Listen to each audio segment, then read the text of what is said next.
France Info. France Info. Choisir son hébergement, tout particulièrement lorsque l'on est senior, c'est le sujet de Tout comprendre, Pascal Leguerne. Quand l'âge avance, on n'a pas toujours envie de rester seul chez soi. Les facultés physiques ou psychologiques font également parfois défaut. Aussi, il va peut-être falloir songer à abandonner votre propre maison pour une résidence senior, médicalisée ou non, ou une maison de retraite. Avec nous pour en parler, François Georges, bonjour. Bonjour. Vous êtes président des Jardins d'Arcadie, ce sont des résidences seniors non médicalisées, et du SNRA, le syndicat national pour les résidences services pour seniors. Notez que le salon Solulo consacré aux maisons de retraite aura lieu demain, vendredi et samedi, porte de Versailles également à Paris. Alors on parle de maisons de retraite, mais ce terme recouvre des réalités très différentes selon l'état de santé du senior, non ? Tout à fait exact. En fait, nous devons distinguer les établissements médicalisés qui reçoivent des personnes âgées dépendantes, les EHPAD, et les établissements plus classiques, les résidences-services, leur déclinaison sociale, les foyers-logements, les béguinages, qui reçoivent des personnes âgées autonomes ou quasi-autonomes. Les premiers sont des établissements qui évoluent exclusivement dans la sphère médicale et socio-médicale et qui prennent en charge la dépendance des personnes âgées. Les seconds sont des structures dites intermédiaires entre le domicile et ces EHPAD et s'adressent à des personnes âgées autonomes qui souhaitent rompre leur isolement, retrouver convivialité et disposer de services à la carte. Il y a combien de maisons de retraite en France ? Et pour les autres systèmes également, quels sont les chiffres que l'on possède ? Pour les EHPAD, c'est-à-dire les établissements médicalisés de longue durée, on estime le nombre de places à environ 470 000, soit 50% dans le public, 30% au niveau associatif et 20% dans le privé. Oui. Pour les structures intermédiaires, le recensement est plus difficile et on ne parle pas en nombre de places mais en nombre de logements. On estime que le parc de logements en foyer logement s'établit à environ 120 000. On dénombre environ 600 résidences-services, soit environ 50 000 logements.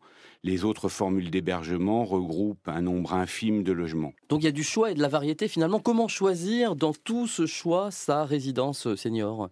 Ça dépend un petit peu de ses capacités, c'est ce que je disais, physiques et psychologiques également. Tout à fait. Si on parle de résidence senior, le choix de la résidence est d'abord le choix de la personne âgée. En EHPAD, c'est très généralement le choix de l'entourage.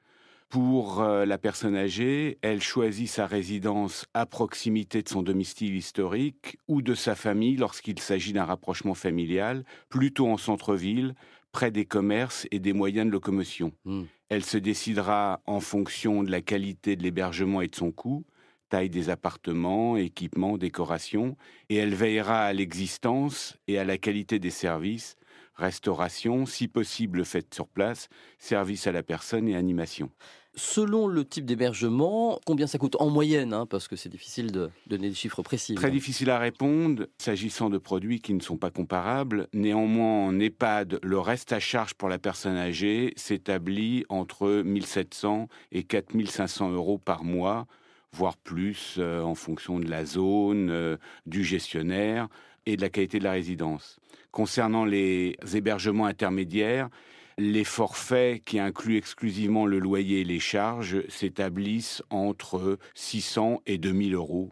Pour un foyer logement, entre 500 et 900 euros. Tous ces systèmes restent chers pour le senior. Est-ce qu'il y a des aides pour financer les hébergements ? Concernant les établissements médicalisés, les soins et les frais liés à la dépendance sont déjà pris en charge respectivement par l'assurance maladie et les conseils généraux.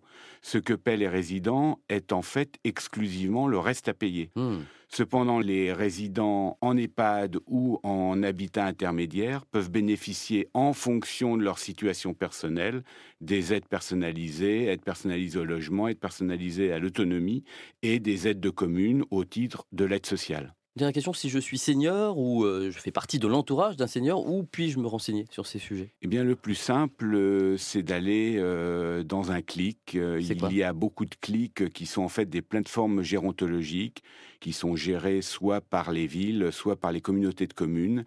Et dans ces plateformes, vous pouvez recueillir un maximum d'informations. Toutes les coordonnées seront sur notre site internet. Merci François Georges, président des Jardins d'Arcadie et du SNRA, le syndicat national pour les résidences services pour seniors. Merci beaucoup. Merci. Pour seniors.